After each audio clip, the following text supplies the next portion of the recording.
Happy Sunday, my name is Monica and these are my first week's reflections. This video is long overdue. I actually just completed my third week of school teaching fourth grade.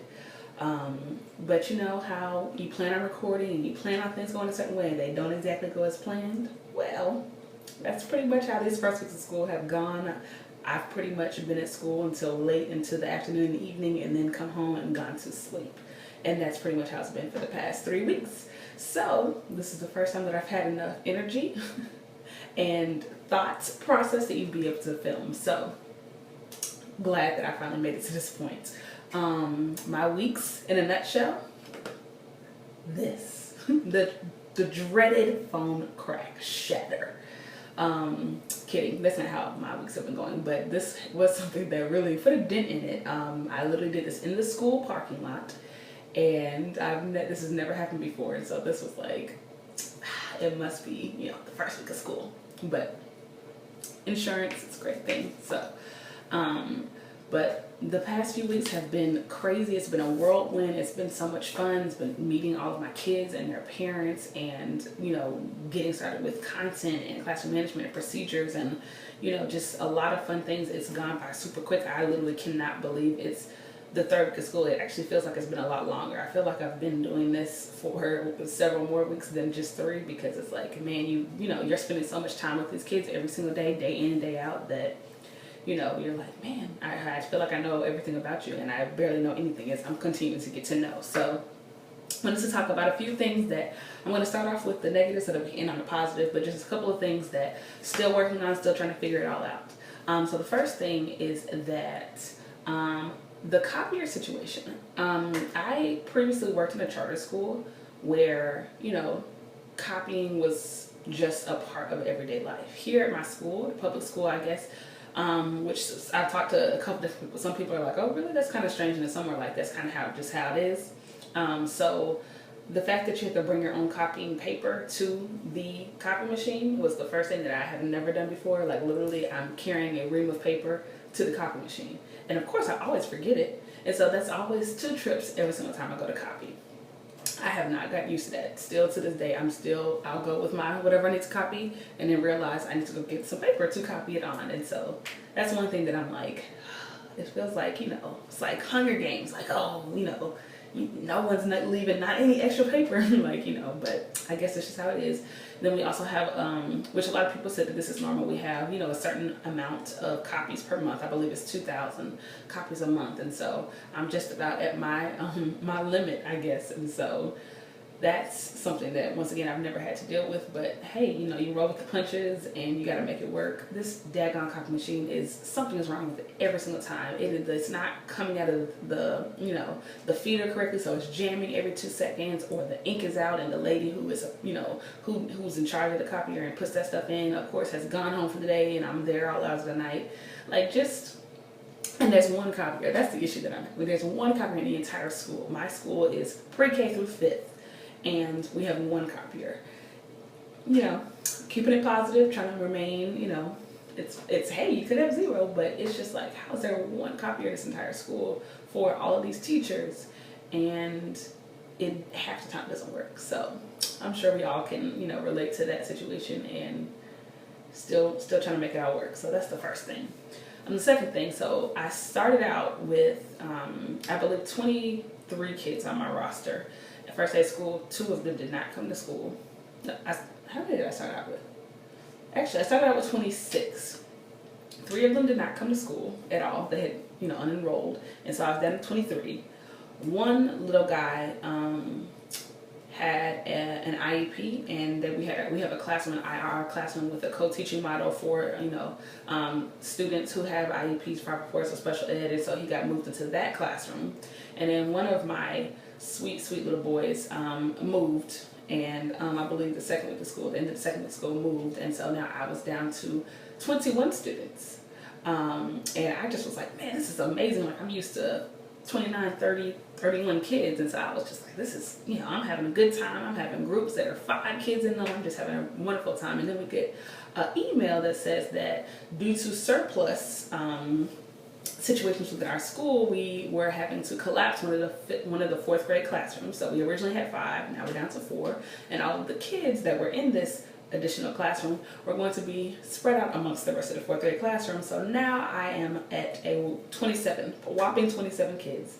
And it happened just like that. It was just so very, very sudden. You know, I go from 21 having a good old time to it's like 27, welcome. And this just happened on Friday. It's Sunday right now. And so just had 27 kids for the first time, still having to figure out how to, you know, create centers and all that good stuff, which is my last thing that I'm struggling with is centers. But I think that just like having 6 new bodies in the classroom, as you've already done all your, you know, systems and routines, everything's running smoothly, you know, pretty much. Yes, it's just about maintenance at this point, but now it's like we're kind of starting over from day one. And so come Monday, it's going to be similar to, you know, first day of school, but you know, the good thing is that they're coming from, you know, the school. They're coming, it's not just like a brand new kid to the school. There's, you know, 6 new kids that are, I also got an additional, so I got 5 kids from the other fourth grade classroom, and then 1 just new student that just happened to come all through in this one great amount of time. And so that's where my 6 kids are coming from.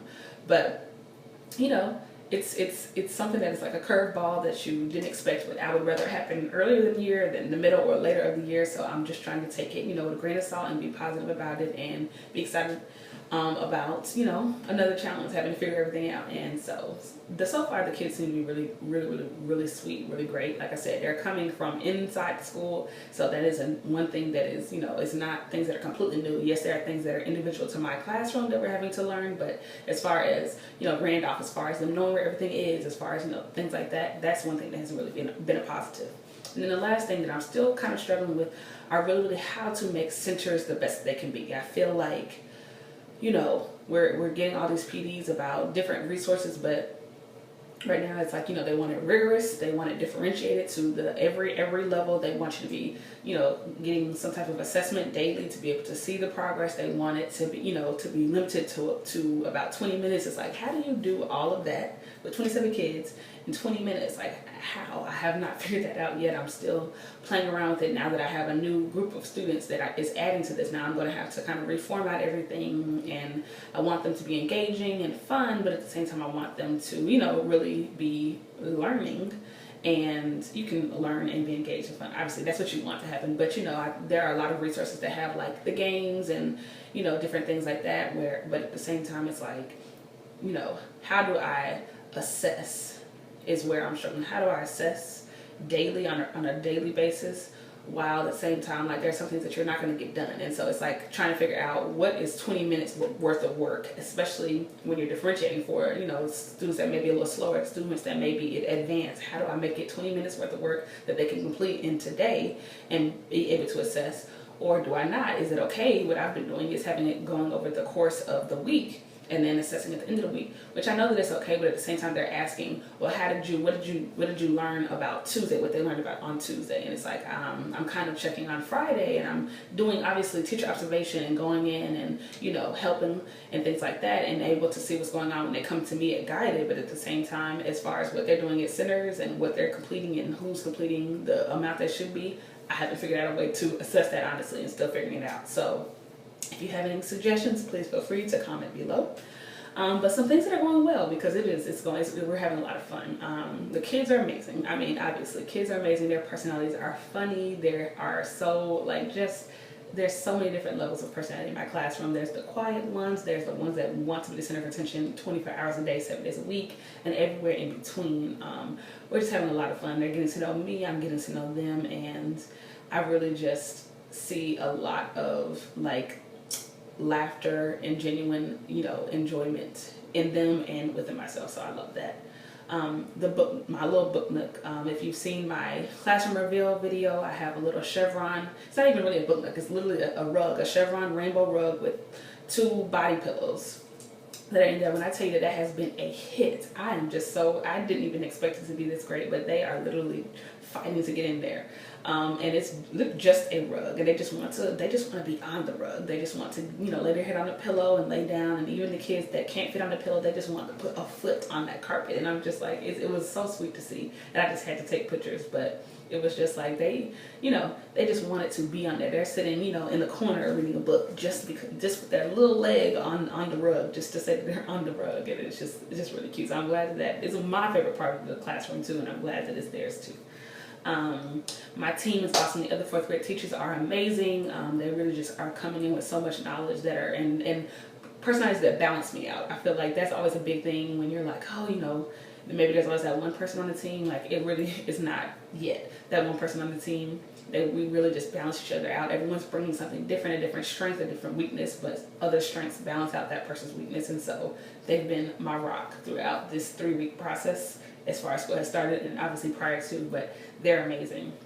And last but not least, the thing that's going really well is Family Matters. My morning meeting, I have named Family Matters, and we literally take the TV show Family Matters, the theme song, and that's how they know that it's time. And they literally, as soon as they hear the song, they pack up, push their chair in, and come to the carpet. And we have just been talking about everything and anything, current events. They've brought a lot about the Olympics into Family Matters. On Friday, one little boy was just like, something happened during centers, and I wanted to just get it off my chest, and I was, I was kind of taken off guard, like, oh wow, we're at that point already. Okay, I'm excited, I'm glad, but he was like, so and so and so and so, said this, and it didn't make me feel good, and then I was like, everybody kind of looked at me like, oh my God, are they gonna get in trouble? And I'm like, well, would you like to respond? Like, what would you like to say? And they apologized, and it was a really good moment. So I really love that atmosphere of just, it really is, hey, what's going on this weekend? Hey, what's on your mind? Hey, did you learn about anything new? And of course, when things are coming in the news and current events and things like that, we'll discuss those. But I wanted to definitely set a foundation of just being comfortable enough, and clearly we are there, and I'm excited about that. So it's been crazy, amazing, fun shenanigans, but it has been a great few weeks, and I'm excited to continue to share this journey with you. So comment below if you have any comments, questions, or concerns, and I look forward to having that dialogue with you and also learning about your classrooms and what you're going through as well. So thanks for watching. Have a good one.